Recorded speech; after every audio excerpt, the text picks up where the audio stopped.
Hey strangers, welcome to another episode of The Strange Sessions. I am Kurt, and with me is my cold and vinegary smelling co-host. It's all your fault. I know, I got you hooked on this stuff. You did. Krista. That's my name, Krista. Hi, Krista. Hey, Kurt. How are you doing? I'm great. I'm cold and vinegary, Yeah. apparently. It's freezing. It's like 25 degrees outside right now. Yeah, it's officially winter here. We got 2 space heaters going in our studio because I think we could turn the heat on in the building if we wanted to. But yeah, why heat the whole school when yeah. it's Although, just us? There are some other people. yeah, here. we planned on kind of doing an investigation again after this one, but there's people in one of the other rooms doing God knows what. I just ran into one of the guys when I was coming out of the bathroom. Yeah, I did too, and it was awkward. Yeah, because he thought it was me. Totally. But no, Yeah. the vinegar stuff is because I got Krista hooked on this Bragg organic apple cider vinegar, It's amazing. all natural apple cinnamon drink. Yeah, it's delicious. And it sounds gross, but it's actually really, really good. They make other ones that aren't. They're not as good. No. So we No. highly recommend it. And if they want to sponsor us, hey. Yeah, that would be awesome. Yeah. But that leads us into something else that we kind of want to talk about for next season. We're talking about doing a couple different things that I don't want to say stealing. I'll say we're doing tributes to other podcasts. There you go. Tribute sounds That's better. A nicer way of saying it. Like once or twice, maybe 3 times during the season, we want to do a format of the episode like the podcast My Favorite Murder. Do you want to describe that for people that haven't? Well, My Favorite Murder is kind of a funny title if you ask me. But they basically each come to the table with a murder that they read about or knew about already, and they describe what happened. Yeah, two girls. Yeah. So it's Karen Kilgariff and Georgia Hardstark. Love those guys. They have a really good repertoire with each other. They swear a lot. Yeah, they do swear. Wow. They swear a lot on it. F-bombs. But they're really funny. Serious when they need to be, but funny when they go into it be. without the other one knowing what murder the other one's going to talk about. So they're like in suspense the whole time, and it's awesome. So we're gonna steal that for 1 or 2 or maybe more episodes where Krista and I will each pick a murder we're kind of really fascinated with and talk about it. Yeah. And other podcasts, one that I know in particular is the one that I've been binging lately is Sofa King podcast. I still haven't listened to that, but it's on my podcast. I'm just listening to like episode after episode after Yeah. episode, and they do a thing where like their listeners send them their thing is whiskey or scotch. Their viewers send them like bottles of whiskey to try, and they sample it during the. That's a little too hardcore for me. Yeah, we're not going to do so much whiskey, So what Krista and I plan on doing is like if you guys see something in a store that you'd want us to try on the episode, we'll try that. If you want to send us something, we should get a post office box someday. Yeah. But for those of you that I know in person, if you see something interesting that you would like Krista and I to try, get 2 of them, bring them to me. If you see me at work or at home or on the street. Just at the stoplight. Yeah, give us. It could be beer. It could be soda. It could be some snack. wacky candy that you saw. Some wacky candy. Yeah. We're actually going to do that tonight a little bit. We'll get into that more as we get closer to it. Mm-hmm. But those are some of the things that we're thinking about doing for next season. We'd like to have some guests as well. Yeah, I we think want we to have know guests. enough people who have interest in the paranormal and experiences who should get their butts on here. Rhonda, Brittany, Devin, Mark, I'm talking to you. That's even if the you Zahn don't family. have an interest and you want to sit in, we could use you as a third host. I mean, you can discuss what you think about what we're talking about. You know, like Krista, a lot of times, if I'm doing the research, she doesn't know what I'm going to be talking about. If you're doing the research, I literally do no research. You did the for Moore this Murray show. episode. I repeat, I literally do no research for this show. So you could just come here and just respond to whatever we're saying. You don't It's have just to be conversational. You don't have to. You don't be have to be expert. well versed in anything. Totally. Do you have any housekeeping or anything? I don't think I do actually. Actually, I have an apology. Oh boy. The last episode of Paranormal Palaver, I said that this was going to be our season finale, and I was totally wrong. So for those of you who listen to Paranormal Palaver, this is not the season finale. We have one more episode after this coming. I wonder how many. I wonder how many of our listeners listen to both. I don't know. One thing that we're going to do is maybe nobody. Next season, we're going to Strange Sessions is going to get away from talking about current news, paranormal stuff. Except for today's episode. Except for today's episode. Today's episode is different. All news. Yeah. But next season, we're going to get away from doing the what's in the news, anything like that. That is going to go to Paranormal Palaver. Yeah. They're going to do that, and we're going to stick more with the topic format. Yeah. If there's anything that happens that is directly directly pertains to a topic that we've talked about, we'll discuss that. Mm-hmm. But for the most part, the news stuff is going to go to Paranormal Palaver.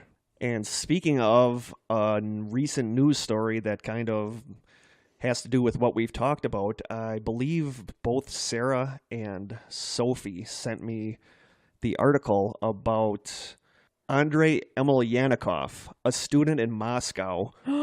Did you see that? Yes, this is horrifying. Yeah, a student in Moscow. He stuck a knife in his teacher's throat, killed him, took a selfie with him standing over the dead body, and proceeded to kill himself with a circular saw. A circular saw. I saw they posted stills of the pictures, the picture but it was pixelated. Out. Yeah, and then him holding the saw. I didn't see the picture of him holding the saw. Yeah, there was a picture of him holding the saw, smiling. Obviously, he wasn't doing anything with it yet, but that is horrifying. Yeah, because they had the body. You could see the body in the background, but it was pixelated. It was all pixelated. How deranged do you have to be to do something like that? But according to articles we read, the article stated that detectives believe this was some kind of game reminiscent of the Blue Whale game. Mm-hmm. It said the game theory is the main version that the investigators came up with. So that is messed up. Yeah, because you're not supposed to hurt other people. No, but I could see sickos out there starting it where now you're going to maybe get points depending on how many people you kill before you kill yourself. Oh, I mean, Lord. it sucks to say that, but I could totally see that happening. Absolutely. And it'd all be on Facebook Live because that's what people do now. And that article, more people are finding out about this, and that's going to get more people to know about the Blue Whale game, which is both good and bad, depending on... Right. Yeah. Who it's exposed to and what their disposition is. Depending on who it's exposed to. So that's crazy. That is such a crazy story. Yeah, that gave me the chills when I read that. Yeah. So that's horrifying. At least he didn't kill the teacher with the circular saw, because that would have been really bad. Stabbed the teacher in the throat. Yeah, that's, Yeah, that's crazy. And then took a selfie. Yeah. The day and age that we live in now, when people take selfies. No, and more people that are nuts are going to see this and then decide maybe they should do it themselves. That's a good idea. Yeah. So, yeah, thank you, Sophie and Sarah, for sending me that, even though I kind of wish I hadn't seen it. Right, you can't unread that. And I'd like to give a shout-out. We mentioned her, but I don't think we gave her an official shout-out. I'd like to give a shout-out to Becky Rutherford. She's actually quite active in our Strangers Facebook group. So do you know her? I don't know her in person. I believe I met her on the Thinking Sideways Facebook page. Oh, okay. And she just seemed like a really cool person. Yeah. And she lives in Minnesota, but she was born and raised in Wisconsin. Nice. So automatically makes her cool. Yeah, of course. I wonder if she's got an accent. I don't have an accent. Yeah. I've been hearing from a lot of people that we both have accents. No, they're crazy. I try to minimize mine. How do you But I think once you get animated, once I get animated and get talking, I just don't want to throw an "so" in there. Yeah, or yeah, or yeah, hey, or there at every sentence. Hey there, yeah there, hey. Or cripes. Oh, I never say cripes. I never say cripes either. That's weird. Do you have any shout-outs? Weirdos do that. No, I don't have any shout-outs. Oh, good. Krista says the hell with you. Yeah, screw you. One thing we're going to do today, I remember it was a couple weeks ago, I bought the Bean Boozled jelly beans, the Jelly Belly jelly beans, where there's, the different jelly beans in there, and depending on what color you get, it's either going to be really good or really nasty. Really disgusting. It reminds me of Harry Potter. They're like the Harry Potter jelly beans. I've had these before, and some of the bad ones I really actually kind of liked. The toothpaste one I liked because it just tasted like mint. Like mint. I actually really liked the lawn clippings one because it tasted like you're eating grass. Okay. And I strangely really liked the skunk flavor. The skunk flavor? There's a skunk flavor. There's not in this one. They got rid of the skunk flavor for some of these new ones. Okay. So tonight we have 10 different news stories from this previous year that we're going to talk about. The year in weird. Yeah, this was actually suggested by Sophie. Cool. So Sophie Ray, she's a very good friend of mine, and she actually text messaged me and suggested this, and I was like, wow. Contributor to the Strangers. Yeah, she's a very good, good contributor. I believe she contributed a story that we're going to share next week as well. Yeah, I really want to get her here on the podcast. So they're talking about next year coming here. Oh, that'd be I think awesome. her and her husband Adam and their friend Amy. Very cool. I've met Sophie and Amy. So like to have them sit in on a episode. So that awesome. would be cool. But thank you for suggesting this, Sophie. So Yeah. today we are going to be talking about the year in Strange.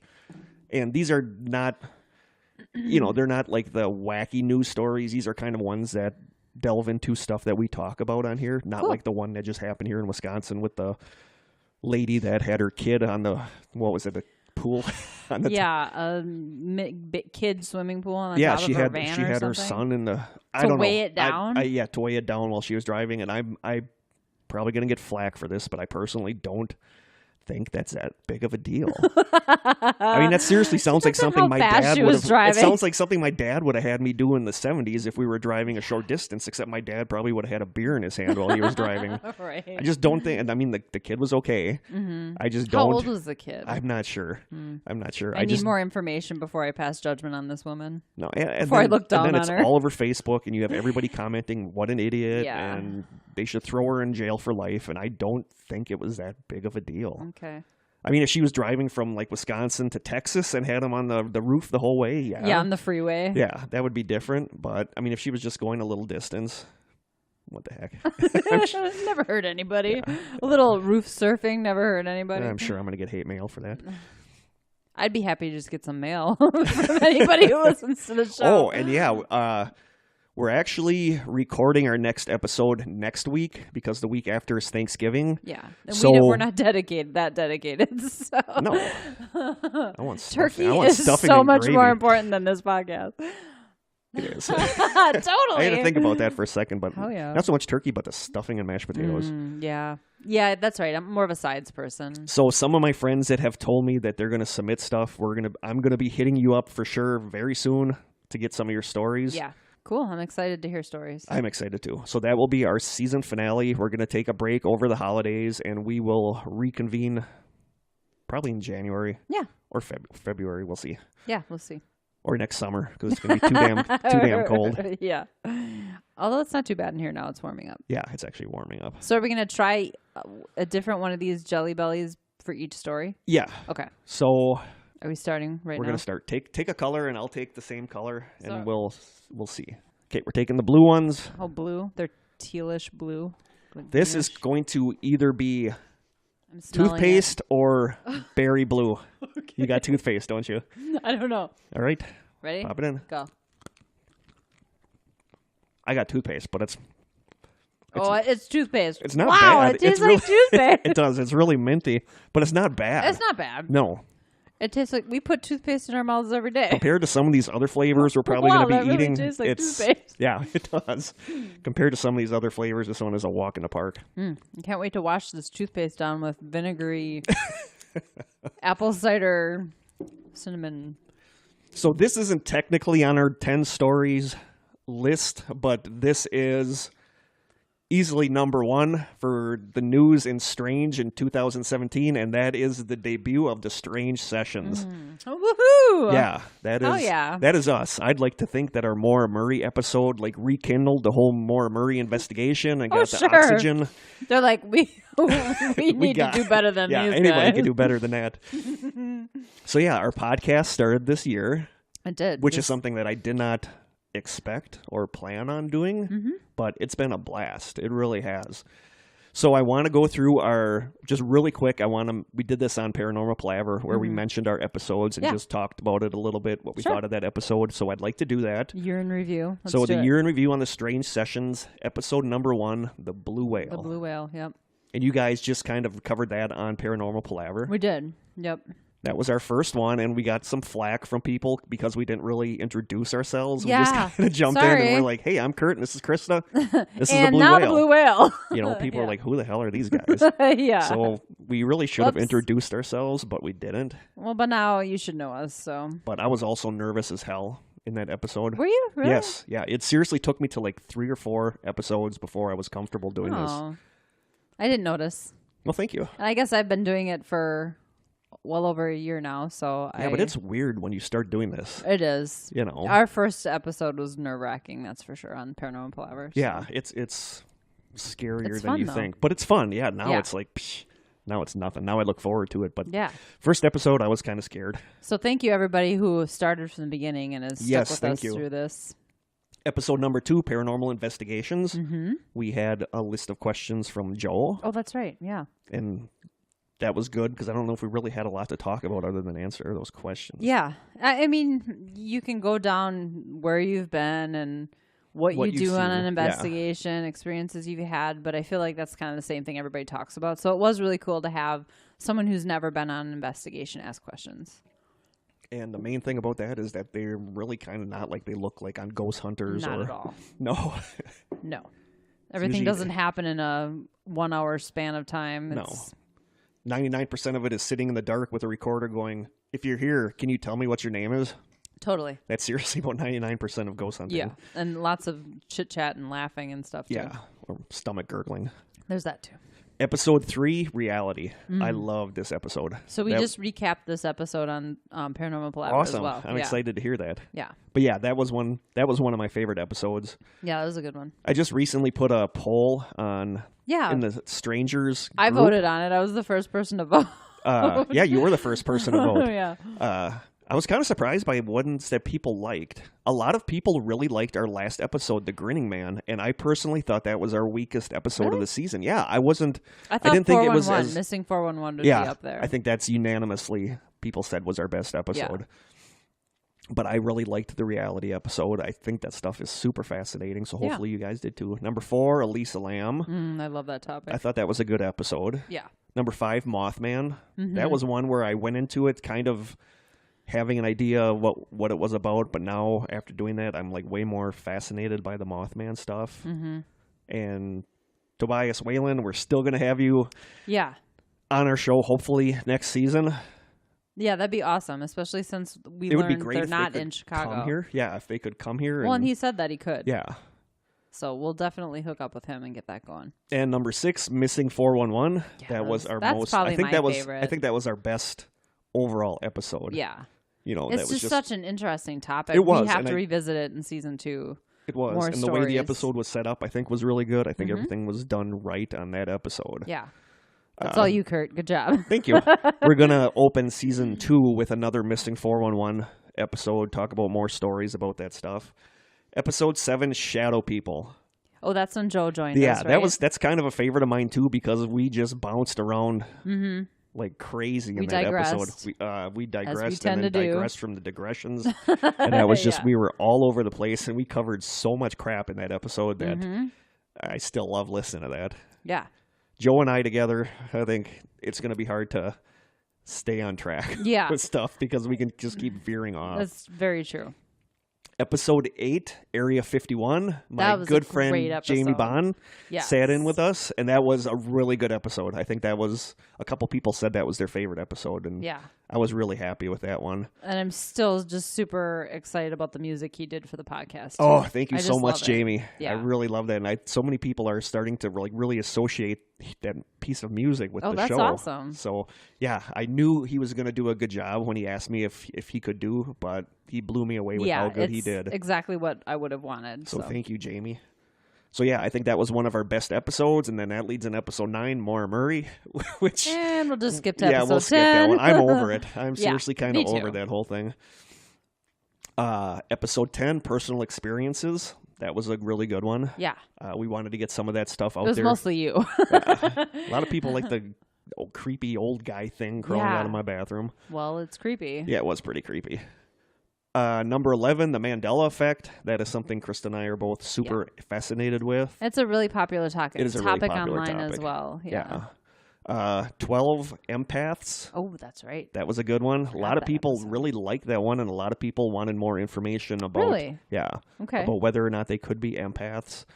And episode 13, The Grinning Man. Yep. More people liked that than I expected. I felt like that one could have been better, but I was pretty happy with the way it turned out. Well, and I wanted to mention that YouTube video.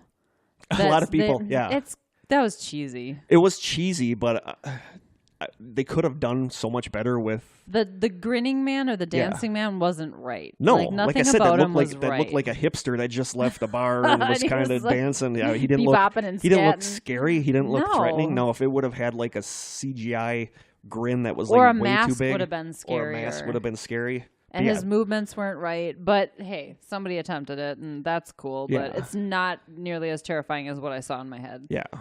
Which is the truth with anything. Pretty That's the much. sign of a good horror movie. When they leave it for you to, picture in your mind, it's way scarier than anything they could put on film. Totally agree.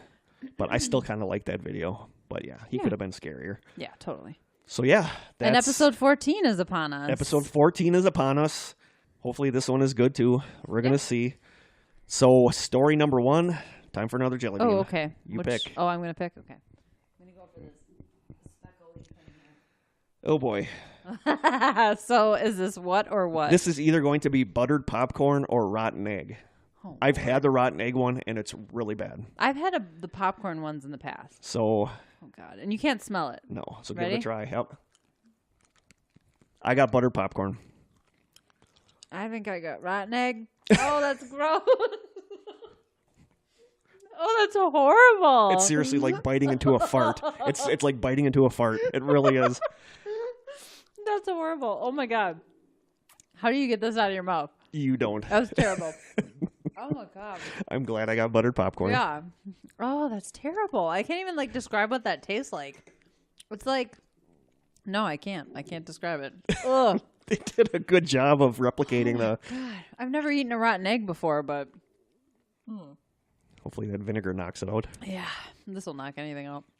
Wow. Okay. Okay, these stories aren't in any particular order. I just jotted down 10 of them. Okay. Number 1 is the rekindling of the Maura Murray case that happened this year. You know, it's there's always been people really interested in the case, but this year it kind of blew up with the Oxygen show. Oh, totally. Yeah, I mean, I'm amazed at how many people joined that group, the Facebook, the official I didn't Maura know there Murray. was a Facebook group. Oh, yeah, there's a couple different Facebook groups. Okay. But it went up by thousands after the Oxygen Sure. show. So, that being said, what do you think of the Oxygen series? I think they did a decent job. I feel like the stuff with the cops was still sort of skimmed over. I feel like that was swept under the rug way too fast. I feel like they could have said anything, and they just were kind of like, oh, okay, you guys are clear. Yeah. I don't think we got really any closer to answers. I think maybe I don't think they got any closer to some answers, but I think they got more people to know about the case. Yeah, and it sounds like they reopened the case, so that's always good. I mean, that's amazing for her family. And, but with that comes, there was just like a whole big stink in the Facebook group this week that some girl on there said she was at a party and she named the guy, I guess Maura was there, and she named the guy that killed her. And he had been a member of that Facebook group, but he had never posted anything. And once this happened, he was gone from it. So they don't know if he was removed or if he left. But really? Yeah, it turned into like a big thing, and it was like forwarded to this girl. So is this the party that she was supposedly at? I don't remember if it was at that Fournier's at that Rick Forcier or whatever his name was. Okay. He's the one that said he saw a figure walking on the road, but he's also one of the bigger suspects in the case. Really? And there's his rumors. name's not even ringing a bell. That's probably why people criticized us for doing that episode. Probably. He said he saw someone running with a hooded sweatshirt on. Yeah, Rick Forcier said he saw someone running or walking with a sweatshirt, and this was like months after she disappeared. So it was like, why did he come? Night. Oh, okay. No, I mean he saw it that night, but he didn't come forward for okay. months after. Yeah, and he's been super sketchy about stuff. I don't know if you remember. Did they even mention him on this documentary? No, because I don't know if you remember in the original trailer for the documentary, they were chasing somebody on the highway. Oh, really? And it was him. It was him. He finally pulled into a Home Depot parking lot and was just being really weird, and he wouldn't sign the release forms in order to be on the show, so that's why they couldn't have him on the show. Wow. But yeah, I missed all that. He's a person of suspect. I see that. There were theories that he had a party at his house, or somebody else had a party at their house that Maura was at, and things got out of hand and she was killed. Okay. And this person in the group said she named the guy that did it. Things really got out of hand if someone died. Yeah. Wow. But then okay. there's the whole thing with the A-frame house with the closet. Yeah. I mean, the that's blood in the closet. with the blood in the closet. And that It was came back inconclusive, right? It came back inconclusive. The last episode of Missing Maura Murray was interesting because while they didn't get into a fight, but you could see that Tim and Lance were kind of like, what? Because Maggie and Art kind of downplayed the blood in the closet. And they're like, how can you downplay that there are two different people's blood on this closet wall? Right. Something happened in that closet. See, I haven't been listening to it seemed to me like that new episodes of Missing Maura Murray were just audio from the show. It wasn't audio from the show, but a lot of it is audio of Tim and Lance doing their Facebook Live after the show was aired. Okay. So it's actually really interesting to listen to. So they thought they played down the blood in the closet, but they got it tested for DNA and... Yeah, but somebody was bleeding. Two different people were bleeding in that closet. Yeah, Why was this in there? Yeah. I can't see somebody cutting their hand and bleeding all over the closet. Like two different people cutting their hands and bleeding all over the closet. Right. It doesn't make sense. No. So I liked the documentary. I liked that it brought new attention to the case, but I think some things could have been done better. Well, and I feel like it's like any of those documentaries there was one about Natalie Holloway. Yeah. That went nowhere. Yeah. They made you think that, we were going to find out everything that we need to know, and then it went they never found anything out. But Maggie, the journalist that was in here, said basically they didn't think that they were going to solve it, but they wanted to bring more attention to it, which it did. And just judging from the Facebook stuff, I think that this coming out shows the best and the worst of armchair detectives, because some of the people in the Facebook groups are just... terrible. Yeah. And, I know more eyes on the case is going to help. So hopefully something comes out of this. Before I die, I want to know what happened to her. I want to know. I think now that she was picked up and killed by somebody. Yeah, that's what I think too. I think it's really the only thing that makes sense. I'd like to find out what happened. Yeah. So hopefully we will. Stay tuned. Yeah. Well, I'm sure we'll probably have more stuff about this next season. Yep. All right, on to the next disgusting Jelly Belly. This is great audio. I think that's the same one we had. No, it's got less speckles. So what's this one? I'm not sure because I can't tell from this which one this one is. I guess we'll find out. Yep. Oh, I got popcorn. Oh. This one's popcorn. Yeah. This is a good one. Yep. It tastes like buttered, like movie theater popcorn. Yeah. And this time I got the rotten egg. So we have the chance of getting the same one twice. Isn't that is horrible. Oh. That's going to stay in your mouth for a while. The taste keeps getting worse. Yeah, it builds. Oh my God. I'm really enjoying this popcorn one. Yeah. Oh. Oh my God. It's Look like on your sour. face is awesome. Okay, I got a drink. Wow. Oh, that vinegar doesn't even knock the taste out. You need a toothpick? Oh. Because the stuff that gets stuck in your teeth is going to come back to haunt you in about 5 minutes. That was bad. Ugh. Okay. Mine was delicious. Yeah, I know. I had that the last time. All right. News story number 2. You've probably heard about this one too because I can't remember if it was posted in our group. I know Sophie sent me the link to this. Okay. It is the possessed nun. I don't know if you know about this. I don't know if I've heard this one. In the early hours of August 11th, 1676, Sister Maria Crocifissa della Concezione. Oh, sure, her. Yep. Of the monastery of Palma di Moncario, awoke covered in ink and holding a letter, claiming she had been possessed by Satan to write the letter. Actually, this is sounding familiar now. Okay. The message was written in an archaic language, and attempts to decode the messages over the centuries were unsuccessful. In the 1960s, the monastery even offered a month-long vacation to anyone who could decipher the message. Wow. This year, 2017, scientists at the Ludum Science Museum in Sicily finally solved the mystery using intelligence-grade code-breaking software that they found on the dark web to solve the mystery. Wow. Yeah. So it's good for something. The dark web. Yeah. I really want to have a episode about the dark web we could talk next about season it. so that I can actually have a reason to go on there and poke around and hopefully not end up tortured in a room somewhere. Yeah. Red room. The message hasn't been fully decoded, but what has been decoded is a message stating that humans invented God and Jesus, and it describes God and Jesus as dead weights. It goes on to say that God thinks he can free mortals. The system works for no one, and perhaps now Styx is certain. Styx refers to either the mythological river separating the world of the living from the world of the dead, or the band that did come sail away. I'm guessing it's the river. I'm going with the band. Never mind. It's unknown if the nun was truly possessed by Satan.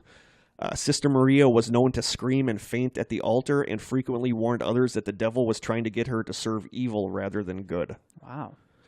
Some people believe that she was schizophrenic or suffered from bipolar disorder, and that the stress of life in the monastery was very strong and was getting to her. Is life in the monastery stressful? Apparently. Apparently. But yeah, this code has been, that she woke up with this letter in her hand. This has been unsolved since 1676, and it was finally decoded this year. Wow. They're still working on... It sounds demonic. I mean, a demon or the devil would want you to think God and Jesus were just a made-up thing. And you know. Yeah. But that was actually kind of a big story this year. Yeah, I remember seeing that. I remember seeing that in several places. Mm-hmm. I'll go to Sicily to decode some pasta. I'm on the fence about possession. I still don't know.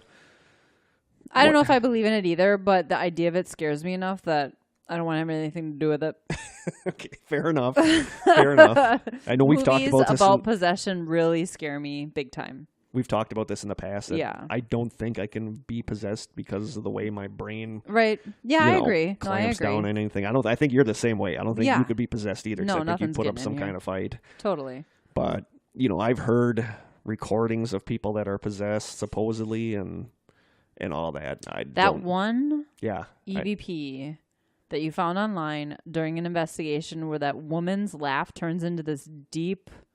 Oh, it gives me the chills every time. We'll have to play it. That was one that I could not listen to after the sun went down because it would seriously freak me out. I can't swear that it's legit. But it's terrifying. It is terrifying. Yeah.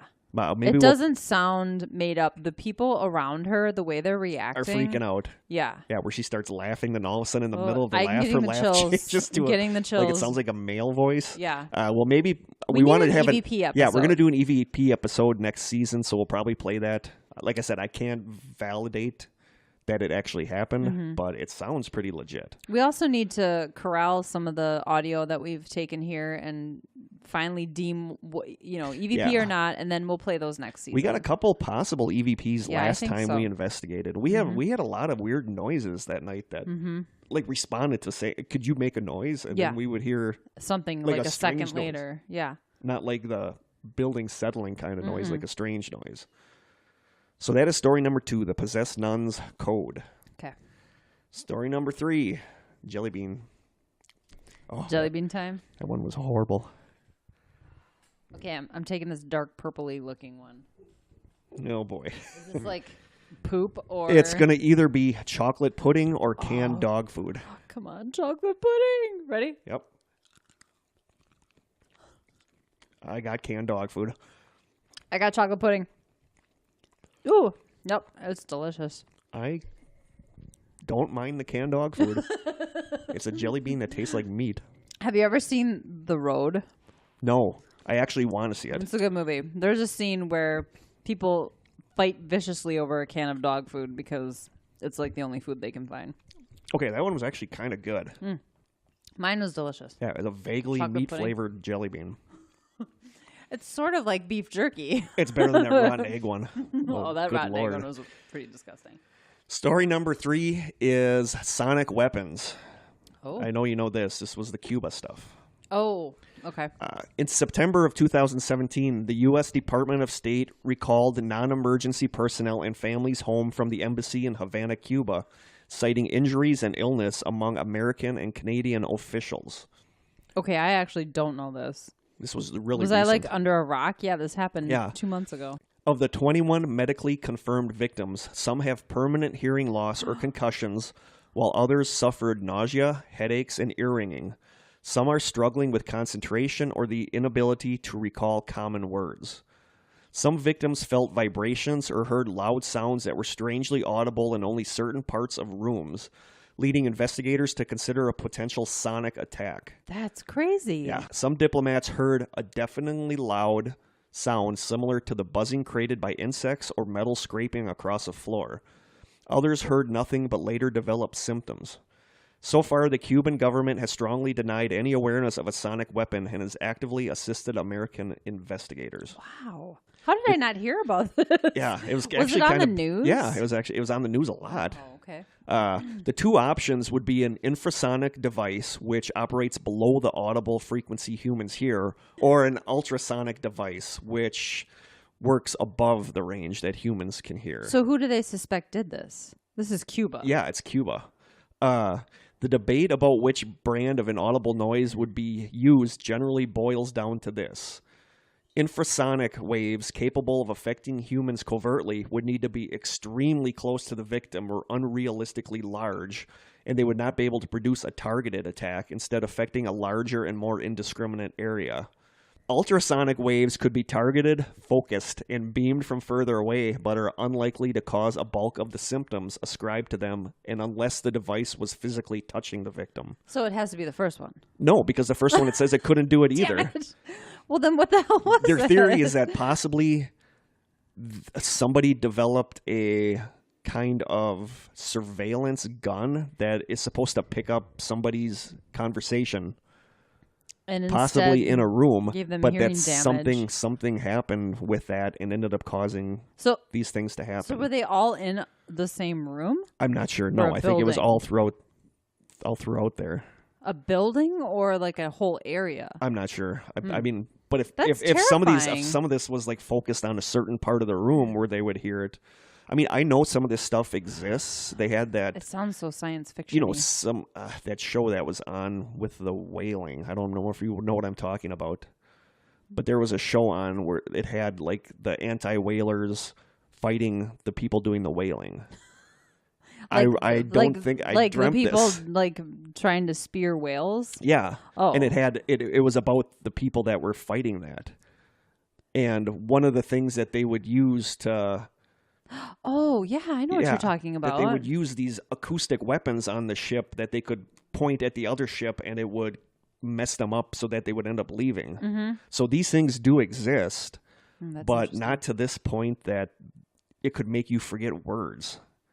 Well, and cause permanent hearing damage, Yeah. especially when it sounds like the people just felt like a vibration or something. Yeah. You would expect a really loud noise to cause hearing damage, Yep. not a vibration. Yeah, and this story kind of scared the crap out of me because this because stuff like freaks me out. that's really freaky. Yeah. North Korea gets a hold of something Yeah, like that, we're all screwed. Yeah, so they still don't know exactly what happened.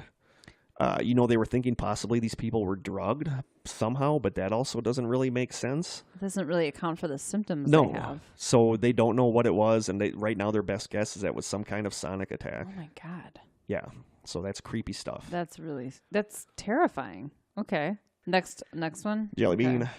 I'm going for a white one.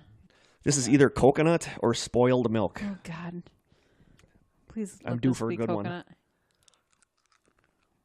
Oh, I got milk. I'm not sure yet. I think I got coconut. I got coconut. I got spoiled milk. It takes a minute for it to like set in. Okay, the spoiled milk isn't as bad as I thought it was going to be. It's not as bad as rotten egg.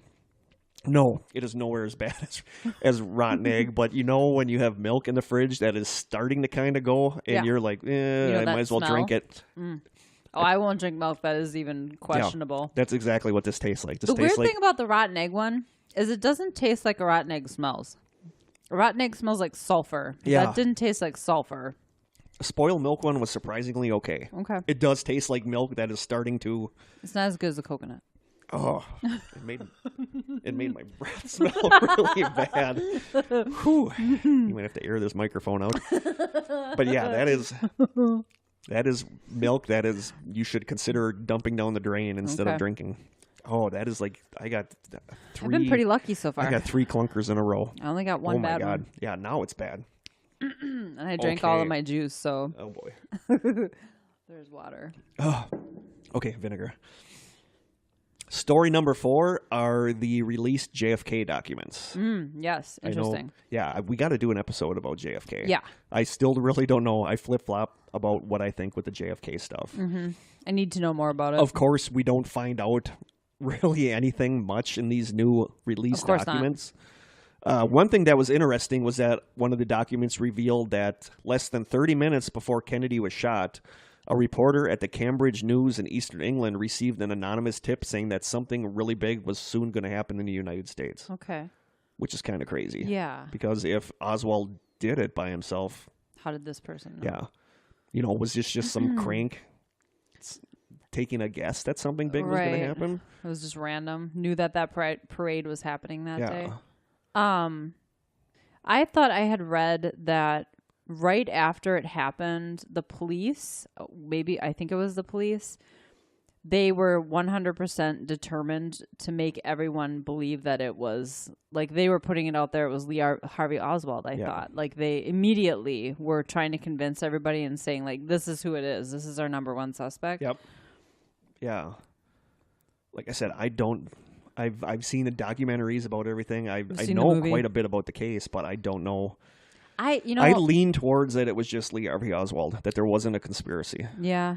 But I don't know. I don't know enough about it. I find conspiracy theories really fascinating, but I don't really know a whole lot about them, actually. So I don't, But if this was a legit tip that something big was going to happen, that shows that there was someone knew foreknowledge. Yeah. Another one that was interesting was a memo from former FBI Director J. Edgar Hoover that quoted a source within the USSR saying that the Soviets were completely shocked by the news of his death and that it sparked great shock and consternation, and church bells were tolled in the memory of President Kennedy.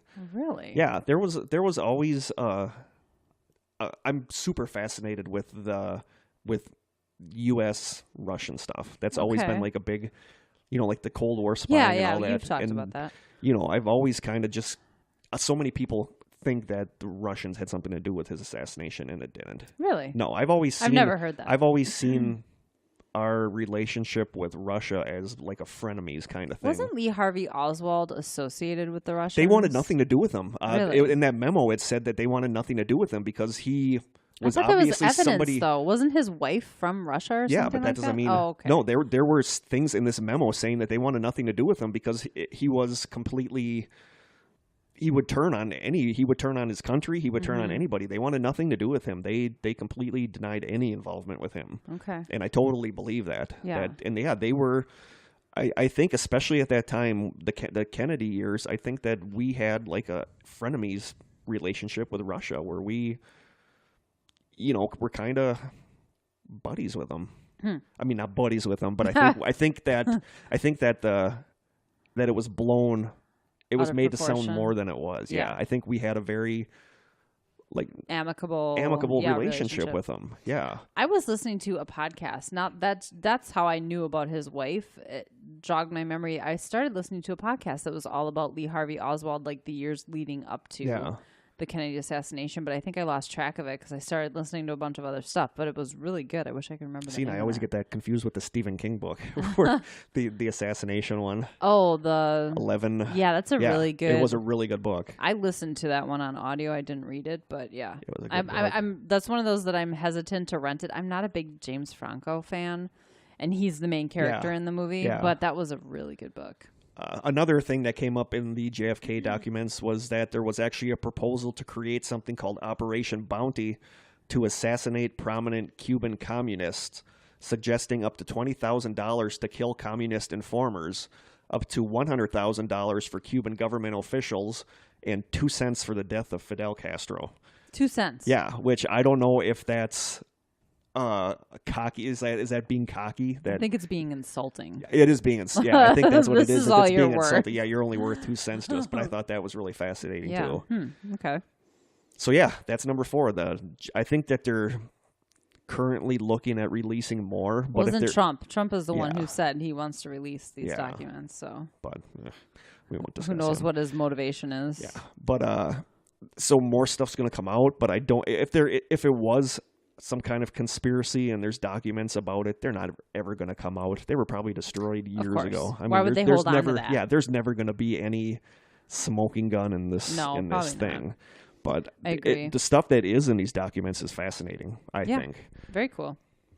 Well, Story number 5, jelly bean. So what is this, potentially? The pink speckly one is either going to be Tutti Frutti or Stinky Socks. Stinky Socks? Stinky Socks. Okay, here we go. I got Tutti Frutti. Looks to me like you got Stinky No. I think I got Tutti Frutti. I got Tutti Frutti. I got Tutti Frutti. Yep. We both got the same one. We both got a good one. Guess what that means? The ones that are left are Stinky Socks. Yes. That's actually pretty good. This is Tutti Frutti. It is Tutti Frutti. Okay. You're that, or you really like chewing on Stinky Socks.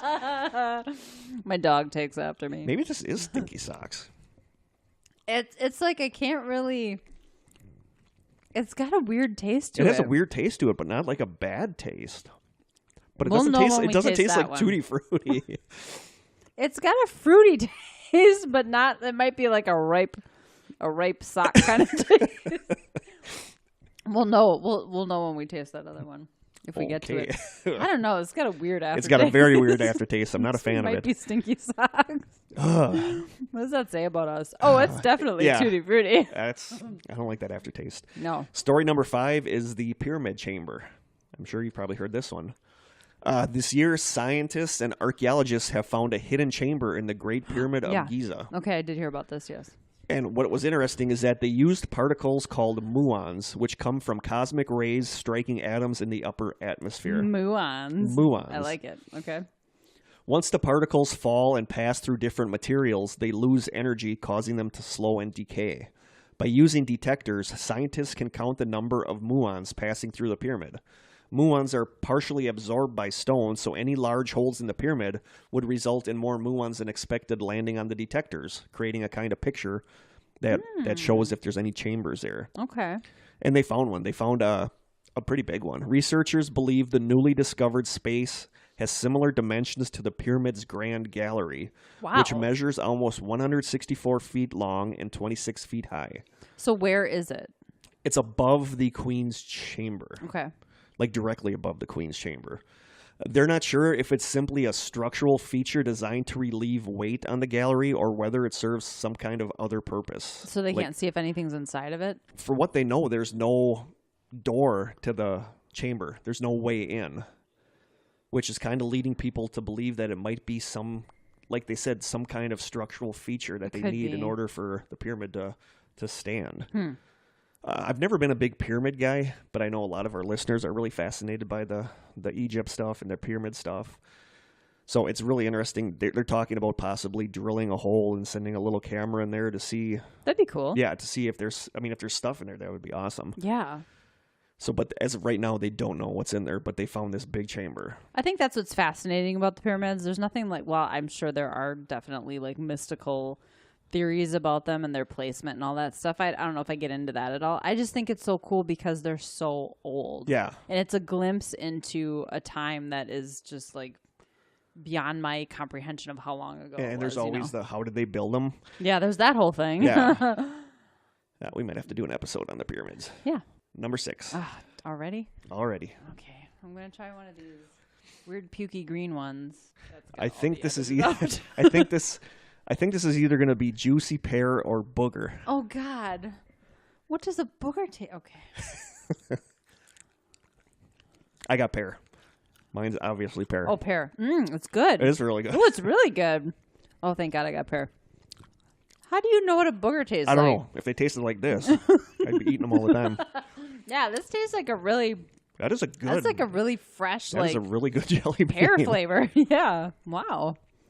Awesome. I was pleasantly surprised on that That's 2 one. in a row. We both got the good ones. All right. Okay. We're on a roll. We'll leave the bad ones for the paranormal palaver guys.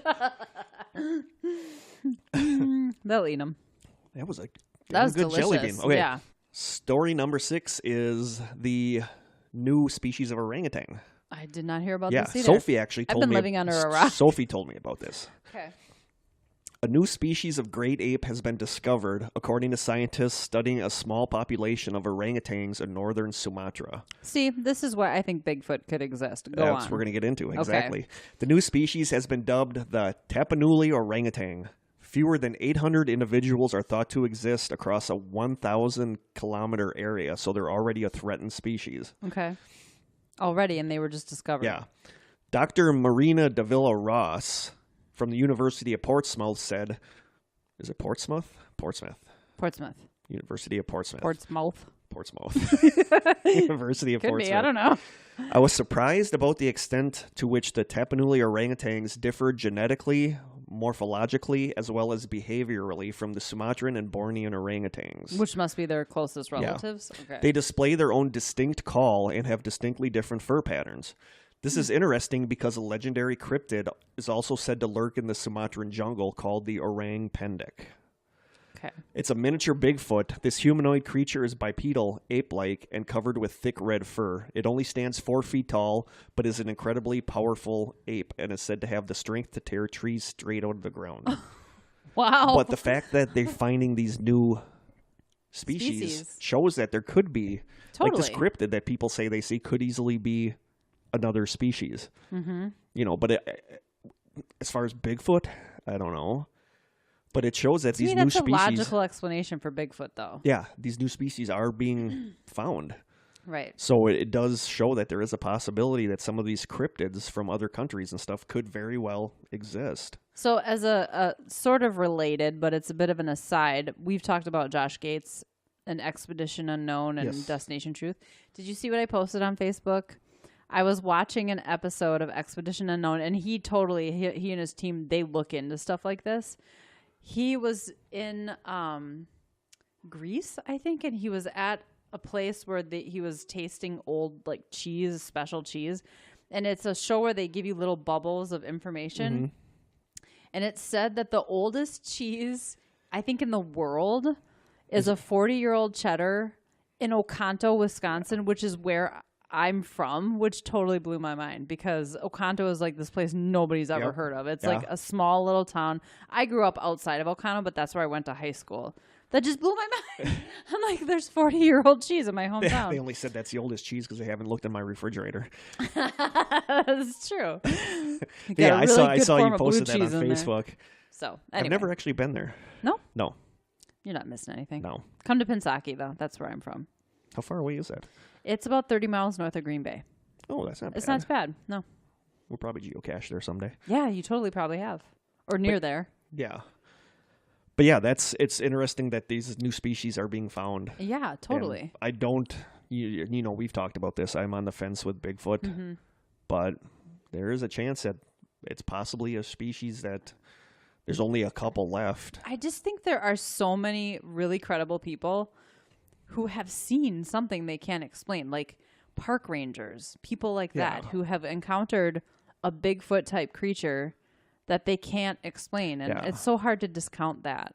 You know, I've never seen it. I guess I'm just a skeptic. I mean, you're somebody. You're like me, though. I'm fascinated. I'm fascinated by the psychology behind it. Like these people that spend their life savings on stuff to go out and try to find this creature, or the fact that, you know, that like it's not just Bigfoot. It could be any of these paranormal things. But Chupacabra, is whatever. there a drive that people have a need to believe that these things that people need these mysteries in their life, that they need these unknown things? Why do we do this podcast? Yeah. you know? I mean, is that something that drives humans, that they want there to be a mystery? They don't want to believe that there's nothing out there that's worth thinking about. So did you listen to the last episode of Paranormal Palaver? Because we totally talked about just that. Yeah. About reality. And Jeff is always like, what's the point of even trying to find, if we're in a computer simulation, what's the point of trying to get out? And Joe and I are like, because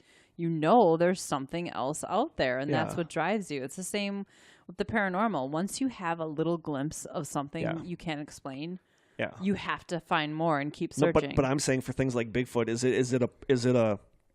is it a psychological thing that we have to have things like the paranormal or Bigfoot for us to believe in?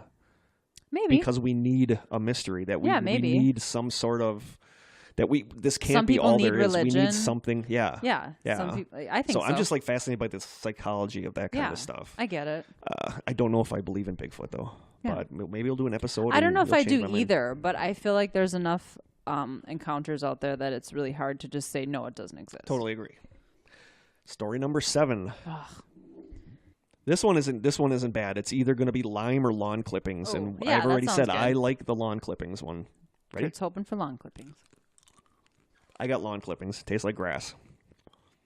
Mine always takes me a sec. Oh, yeah, I got lawn clippings. It's not good. bad. It's No.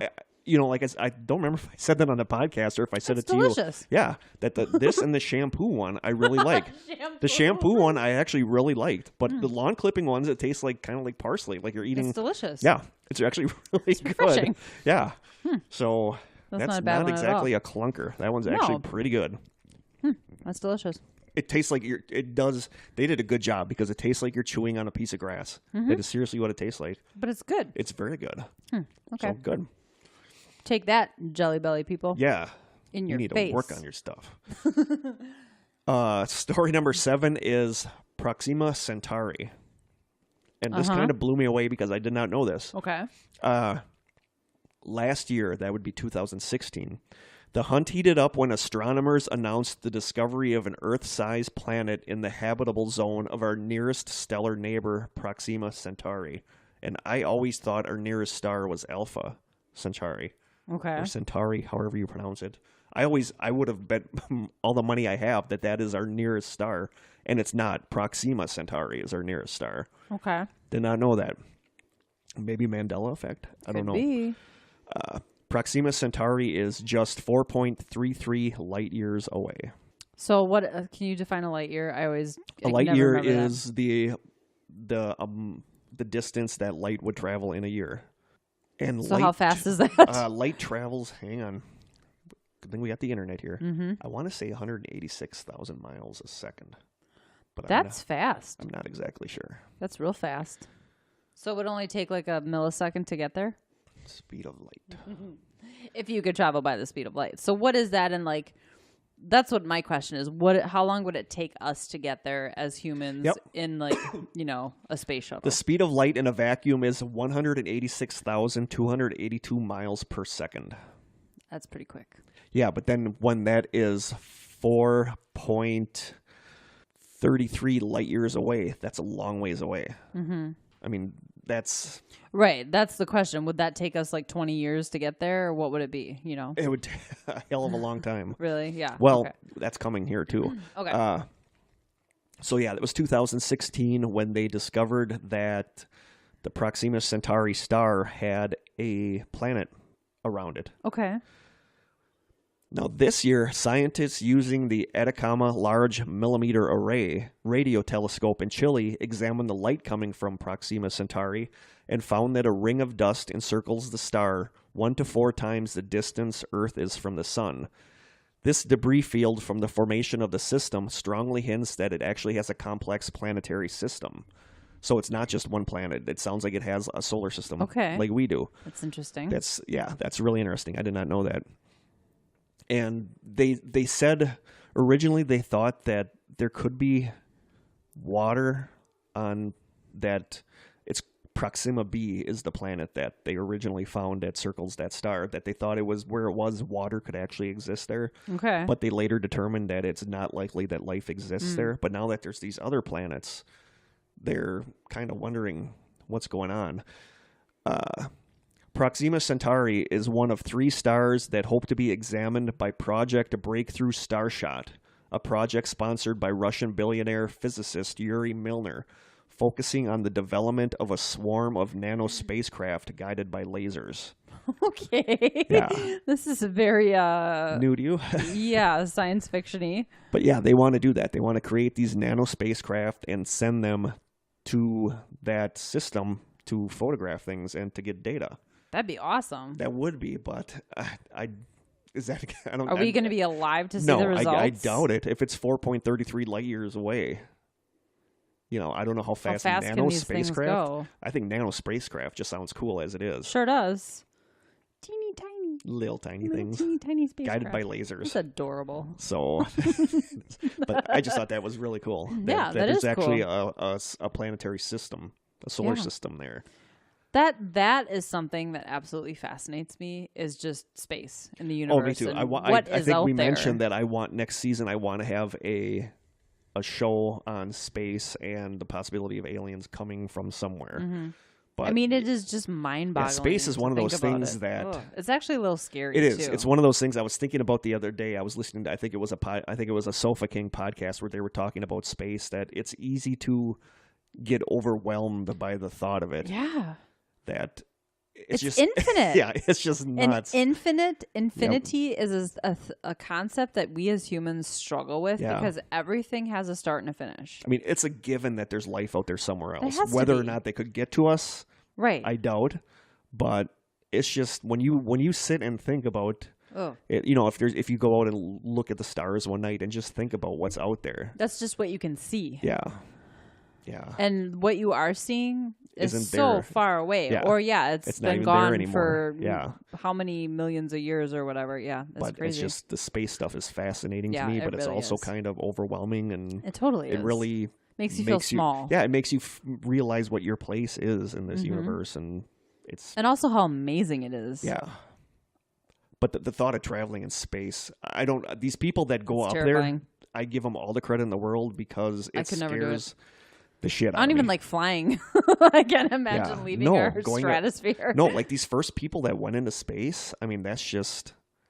There was a Oh, I just hiccuped. Did it taste good at least? No. There was a video, I don't know if it was last year or the year before, a guy went up in some kind of, I don't know what he was in, but he parachuted from space. He did like the and that highest... was the most terrifying thing I've ever watched in my life. Yeah. Yep. It was absolutely terrifying. Yeah. Oh, no. Yeah, the thought of being in space is just... I don't want to. No. I don't want to. Have you seen the movie Gravity? Yes. Oh, it's terrifying. Yeah. I loved That it, was a but good it's terrifying. movie. Yeah, it's a really good movie. Okay. Story number 8. Okay. Okay, do the orangey The thing. orangey ones. Is there another orangey one that has the... There's only 4 of them, so. Yep, okay. So what are the possibilities? The possibilities are caramel corn or moldy cheese. Oh, I might like moldy cheese. I'm a huge fan of like blue cheese. It doesn't taste like blue cheese. I don't know. I don't think I've ever had the moldy cheese. Okay. I got caramel corn. Mine tastes like peach. It's clearly peach. Is there a peach one? Mine is peach. It is peach. That is, it shows them. They're lighter than it shows on here. It was either, we got lucky because it was either going to be peach or vomit. I've had the vomit one. Does it taste like vomit? It tastes like you just burped. Something came up with it. A verb. Yeah, it tasted like a verb. Okay. A burp that came with a prize. Ooh, But no, the peach is good. No, the peach is delicious. I think these must be Be the thankful you didn't caramel get. corn. Be thankful you didn't get the barf because the barf is pretty bad. Okay. Well, it's coming. So one of us is getting it eventually. Actually, both of us are getting it next time. Story number 8 is Twitter ghosts. That guy. Yep. We finally have a follow-up on him? It's still going on.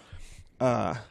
New Yorker Adam Ellis believes that a terrifying childlike entity named Dear David has crossed from his nightmares into the real world. Dear David? Dear David. Okay. That's what it said. It's like the beginning of a letter. He has been documenting his sightings on Twitter since August, recounting a number of strange occurrences that have happened over the course of a few weeks. We've talked about this in other episodes. Videos of cats staring at the door at midnight, unmarked calls. He shared a video of a chair in his apartment apparently moving on his own, moving on its own. I didn't see that. I've seen the I haven't pictures really of been the following hallway, it. like through the peephole or whatever. Yeah.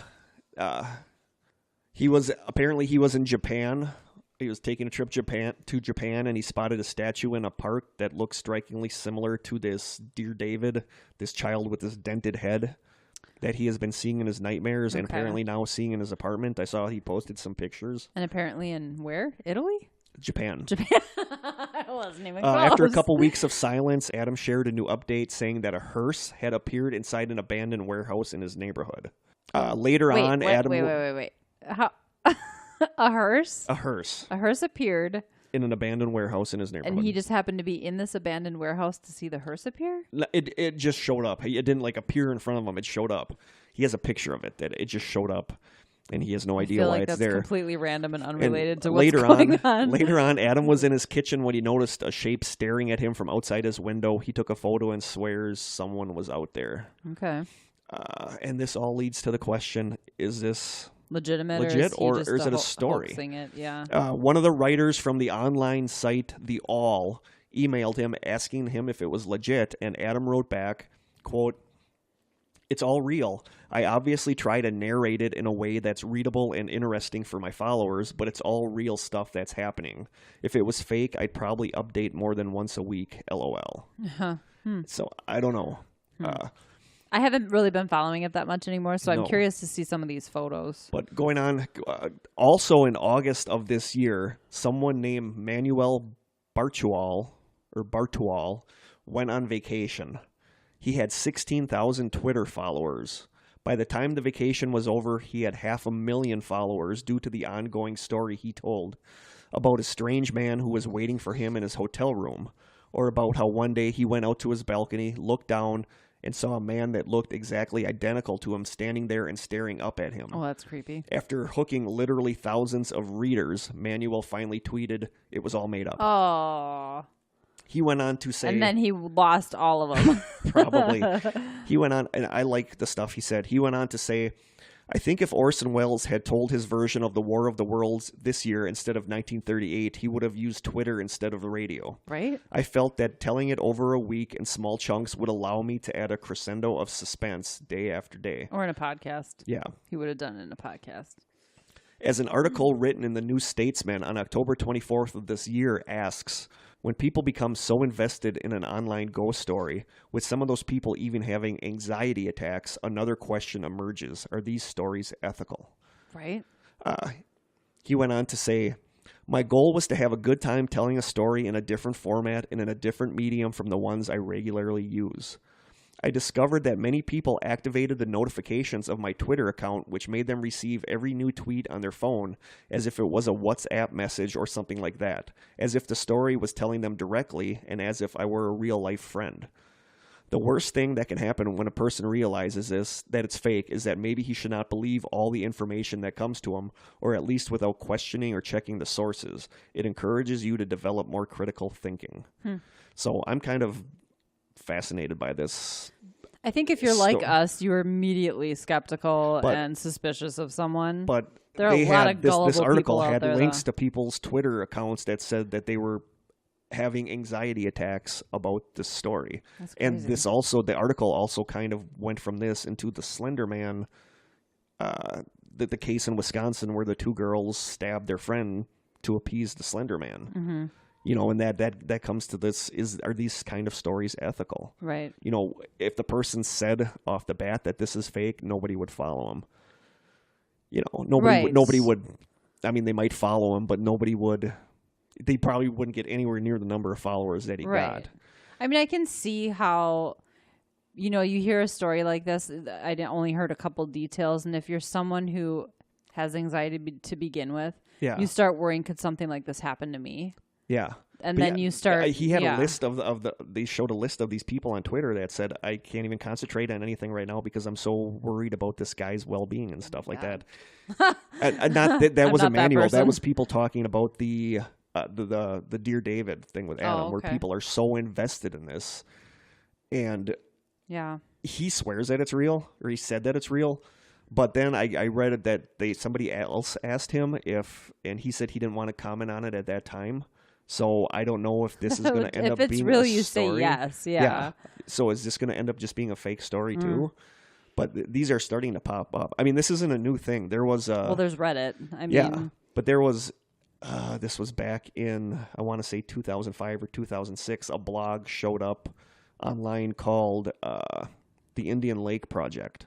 Oh, I think I sent you a link to that, where this guy started this blog saying that his uncle had died, and his uncle gave him a metal box that he had.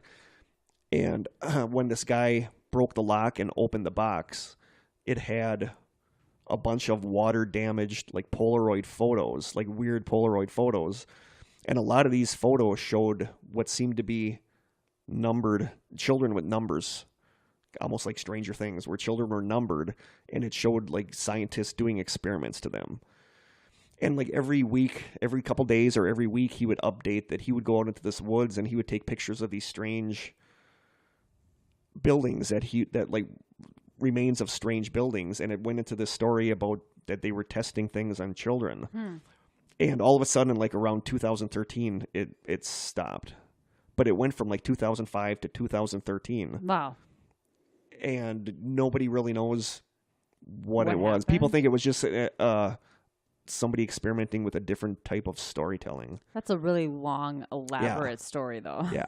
So, I mean, these... Maybe he died. It's possible. These Twitter stories could just be like that, a different kind of storytelling, but...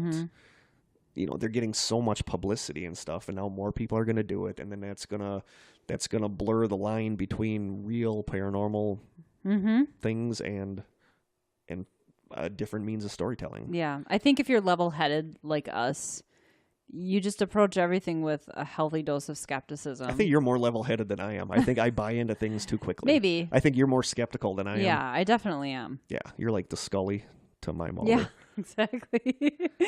Nice. Story number 9. Oh boy. Okay.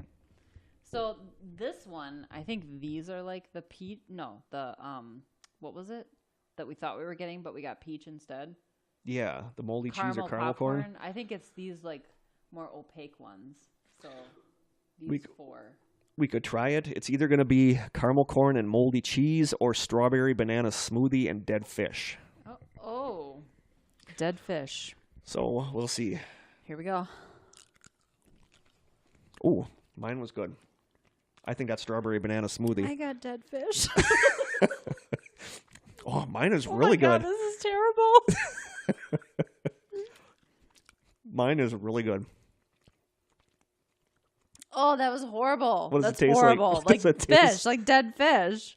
What does dead fish taste like? Like disgusting fish. If you've ever, oh, that's horrible. If you've ever smelled like a rotten, dying fish, Yeah, that's on what the it tastes beaches like. in Manitowoc. That's the worst thing I've ever tasted. Oh, rotten egg is pleasurable compared to dead fish. So you got a winner? No, Strawberry I banana can't even get it smoothie. out of my Strawberry mouth. banana smoothie was good. I'm sure it was. Story number 9 is antimatter. Oh, antimatter. Antimatter focuses, this stuff focuses on the idea that all particles have their antimatter twin with the same quantum numbers, only they carry the opposite charge and spin. That was a whole bunch of gobbledygook. Okay. Like matter and antimatter cannot coexist. Okay. They're like two it's like two different- magnets. yeah. But the same Yep. end of the magnet. Yeah, Okay. protons have antiprotons, electrons have positrons, neutrinos have antineutrinos. When antimatter meets matter, they instantly annihilate each other and turn into energy. Is that like a black hole? Not really. Okay. But the thing is that, well, we'll get into that. Okay. What was really interesting when I was studying this is that bananas actually produce antimatter. What? Yeah. Bananas? Yep. That's bananas. Yep. Bananas contain a small amount of potassium-40, a natural occurring isotope of potassium. As potassium-40 decays, it occasionally spits out a positron in the process that is quickly annihilated. What? I did not know that. That's wild. Yeah. Science. Love it. What's weird is that scientists don't really know how we are able to exist. Physicists create magnetic vacuum traps that can quarantine antiprotons from touching matter, allowing scientists to actually study these antiprotons. And now we get into CERN. Good old CERN that we have talked about. Sure. The people behind the Hadron Collider. Yes. Okay. In an attempt to measure one of the quantum states of particles, physicists of CERN's baryon-antibaryon symmetry experiment, or BASE, That's a mouthful. located near Geneva, Switzerland, this year made the most precise measurements of the antiproton's magnetic moment. In a study published in the journal Nature on October 18th, Researchers used a combination of two cryogenically cooled traps that held antiprotons in place for a record-breaking 405 days. In that time, they were able to apply another magnetic field to the antimatter, forcing quantum jumps in the particle's spin. By doing this, they could measure the magnetic moments to an astonishing accuracy that hadn't even been dreamed of. Wow. Researchers were sure that the study would show where the asymmetry is. And what the asymmetry is about is that when the Big Bang happened, if there would have been an equal amount of antimatter and equal amount of matter, we wouldn't exist. We wouldn't exist. It shouldn't. It would have instantly just annihilated and collapsed. Wow. So scientists don't understand how where we exist. Yeah. Well, I don't know that So I do. they did this experiment with this crazy accuracy, and the end results showed identical symmetry. Christian Samora, author of the CERN study, said, "All of our observations find a complete symmetry between matter and antimatter, which is why the universe simply should not exist. And a symmetry must exist somewhere, but we cannot find it." As far as physicists can tell, in the end, there was one extra matter particle for every 1 billion matter-antimatter pairs, which allow us to exist. So that's crazy that they can't find... It's almost like a miracle. It is almost like a miracle. That's exactly what I was thinking today, that... I think the fact that we breathe and that our bodies just know what to do, that's like a miracle. I mean, no it doesn't matter make what any scientists sense to do, me. they cannot figure out why we don't just instantly collapse and annihilate. That there is this 1 in 1 billion particle that allows matter, that sways it towards matter as opposed to antimatter. And when they did this test, they were sure that this was going to show where that asymmetry is, where that dividing line is that allows that one matter in a billion to exist, and they can't find it. So I just thought that was super interesting. Well, that's mind-boggling. Yeah. That's almost as mind-boggling as space. Yes. And they're kind of related, so. It is. Wow. And lastly, story number 10, another jelly bean. Let's just try the pink one. I don't know. Let's just try the pink one. Okay, ready? Yep. Moldy cheese. And I like it. Because it's totally blue cheese. It tastes like blue cheese to me. Mine was... I had caramel corn. That's delicious. Is it really? I love blue cheese. It's like the greatest thing in the world. It tastes like blue cheese. Totally tastes like blue cheese. Caramel corn is good. Delicious. Okay, hang on. I am going to do these 3 because I got to get the dead fish. Oh, God. Okay. You've been warned. If you said that was the worst one. Absolutely the worst one. It's horrifying. I am trying for the dead fish. Okay. Nope. Nope. You'd know by now. No, that one was good. It's like a punch in the mouth with a dead fish. It can't be that one. It has to be these 2. Okay. Try number 2. No? Nope. Oh, yeah, that was it. Oh, my God. It takes a second to hit you. God. Isn't that horrifying? Oh, my God. That is bad. So disgusting. I had to swallow it without chewing the rest of it because it was so disgusting. That is what... It tastes like disgusting, rotten dead fish. That smells like the beach in Manitowoc in August. Man. Oh, my God. That is... Ugh. Yeah. It doesn't get worse than that. Oh. I'd rather taste vomit than that. Oh, that was bad. Yeah. Wow. The things we do for our listeners. Oh, my God. That is not leaving my mouth either. No, it lingers. Oh, it lingers. Okay. Good God. Yeah, that's terrible. That's terrible. That'd be a great gag gift. I think I'm going to gag. That is really bad. It's horrible. Okay. Number 10 is Tom DeLonge. Do you have any idea who that is? Tom DeLonge? One of Sounds the like a members dirty of joke. Blink 182. Well, he's really into Yes. UFOs, Yep. right? Okay. Actually, Corey will love this, my brother, because him and I are big Wasn't fans. it just the paranormal in general, or is it UFOs specifically? UFOs Okay. specifically. Okay. Corey and I are big fans of the band Angels and Airwaves that he started after he left Blink-182. Okay. The first 3 albums were so good. I love Okay. Angels and Airwaves, but he's mostly known as being one of the guys in Blink-182. Yeah.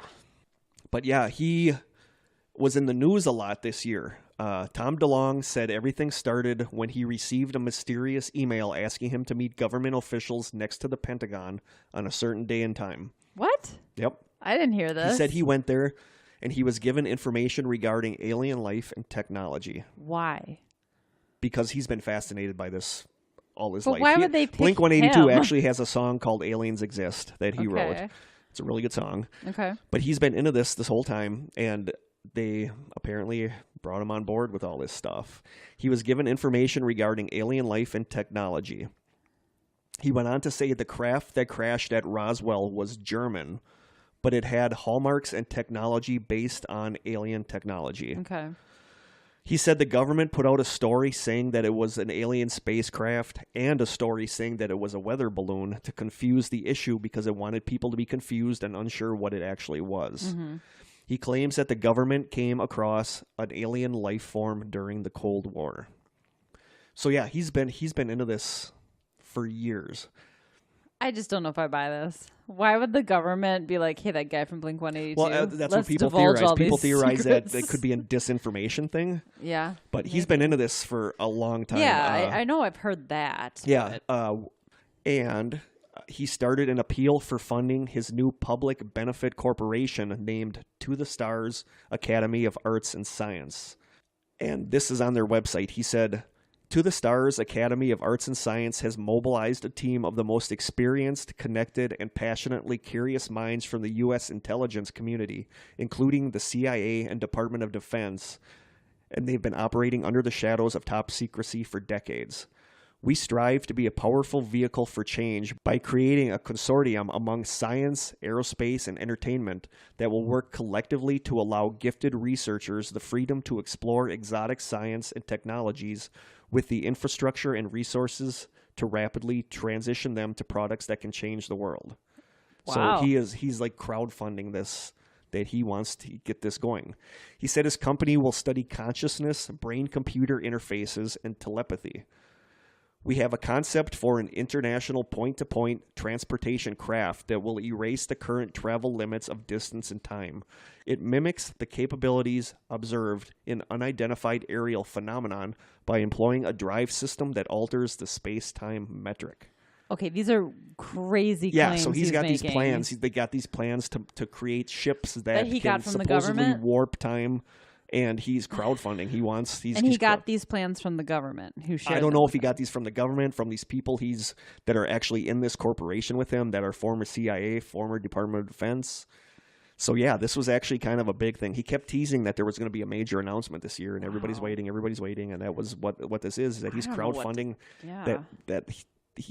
They have plans for this drive system that somehow alters the space-time fabric that allows for ships to do that. I want to cry bullshit, but it's kind of exciting. I don't know.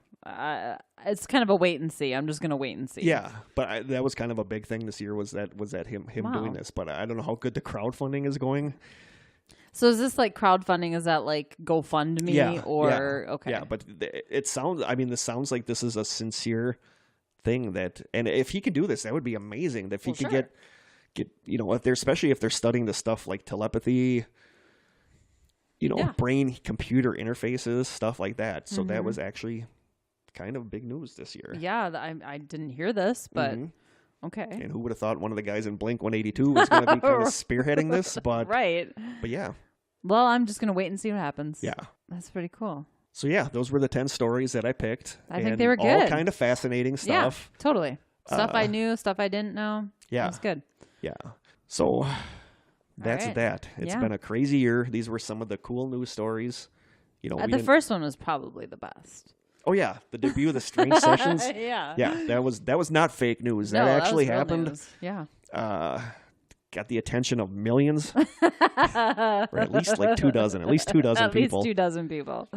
I think we have more than that following us on Facebook, so that's good. We want to kind of perfect what we're doing for the next season. So again, if there's anything you guys can think of that you want us to do differently, that you want us to stop doing, that you would like us to start doing, yeah, don't say you want us to stop doing the podcast, because that probably not going to happen. We're just going to ignore that. Yeah. Oh, that dead fish jelly bean. I can't. It's disgusting. It is god awful. It's disgusting. They should not be allowed to make stuff like that. Oh. But yeah, if there's anything you guys want us to do, want us to try, want us to stop, let us know. Suggestions are always welcome. Topics. We're coming up with a list of topics for next season. Yeah. I don't know how many episodes we're going to do next season, because when did we start? Play it by ear. When did we start? It was like summer? Yeah, I want to say it was like early summer that we started this. So if we have a full year, this season we did 15 episodes. Maybe next season we'll do 25, 30. Yeah. And that'll be a season. So this was kind of getting our feet wet, figuring out what we like, what we don't like, figuring out what you guys like, what you guys don't like. Again, I want to kind of put this podcast out to the Facebook group, podcasts we listen to get people to listen to it and give us criticism. I know. I'm scared. Just don't tell them about I the still Murmury haven't looked episode. at our iTunes rating. I'm scared. I don't know how. I know how, but I don't want to after the... We'll just do it. No, because people probably... I'll have Joe look. Yeah, have Joe look and have him break it gently. Yeah. I'm sensitive. I don't want to... We've never even looked at Paranormal Palaver on iTunes, so... I don't know. But yeah, we want to get better at what we're doing. So give us any feedback. Any feedback would help with next season. And...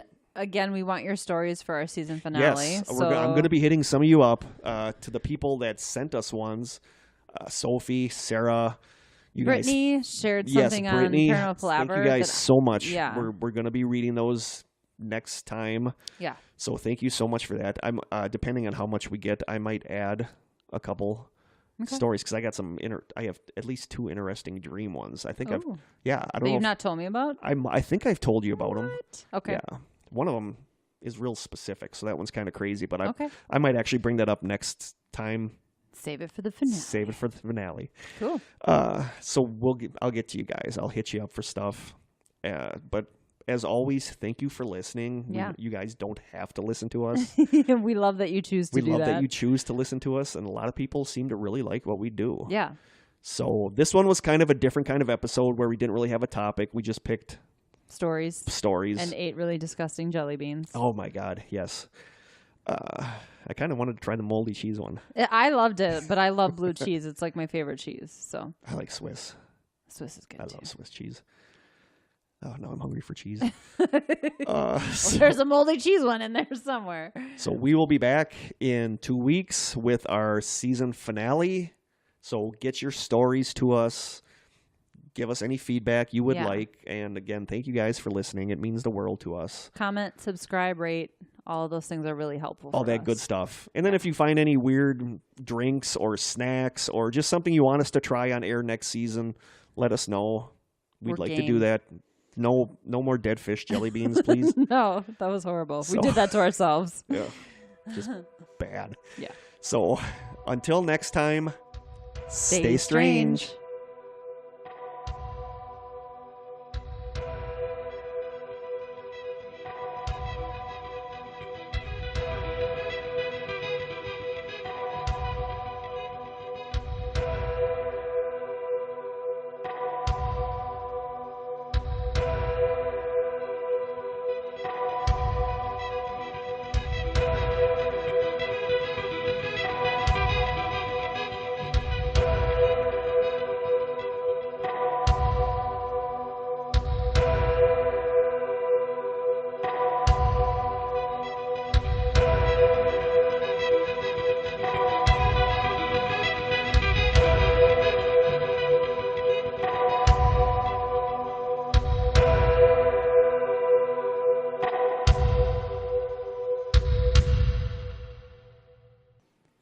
This has been an Old School Media production, executive produced by Kirk Konechny. For more information and content, please visit strangesessions.com.